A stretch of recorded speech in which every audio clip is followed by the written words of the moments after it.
My name's Rachel, and today I wanted to share a story with you about dog sitting.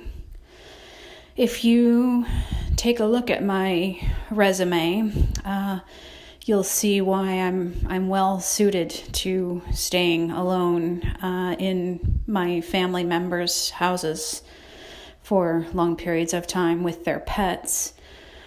The dog's name is Jo, and she's a Rhodesian Ridgeback, which means she's an exceptional athlete and oddly aloof for a dog.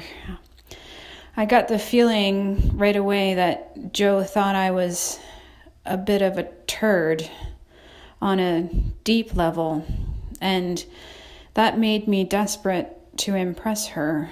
So I started doing research into Rhodesian Ridgebacks, and I came across the fun fact that they were bred to hunt lions.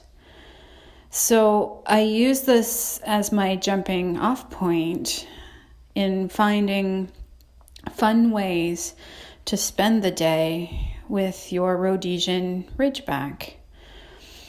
It stood to reason that if I could find a lion for Jo to hunt, she would have to like me.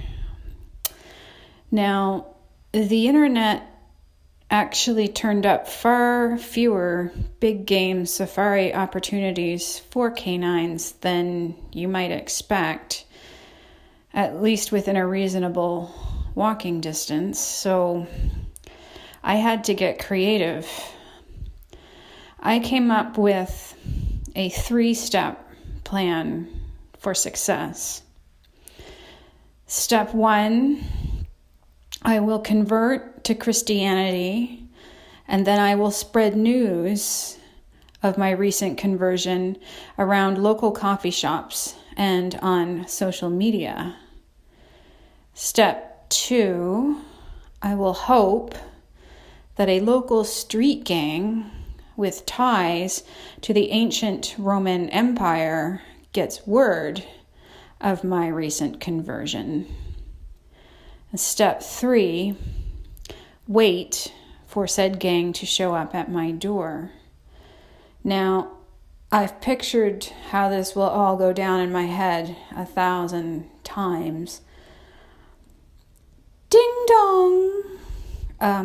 Side note, I would agree here that loud pounding would probably be a lot more menacing than the doorbell, but it's just we're on the 3rd floor, and what with the stairs, if you don't knock, we're just not going to know that you're down there. There's actually a little note taped under the bell.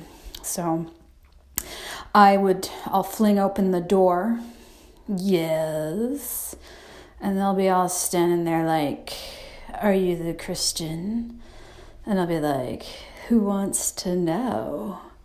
And they'll be like, well, our man Caesar wants to know because he don't abide by the way you eat the body and the blood of Christ like some kind of cannibal. And he thinks all the brother this and the sister that might just be a tad incestuous, you incestuous cannibal. And I'll be like, okay, first of all, do you think incestuous cannibal might be a good name for a line of energy drinks or maybe a hard rock band? Because dibs. And second of all, what are you gonna do about it? And they'd be like, we're gonna throw you to the lions. And I'd be like, that works out well for me, actually. And then I'd close the door and be Jo's favorite human forever. Thanks for listening to my story, and I hope it wasn't too soon to make a joke about ancient Rome.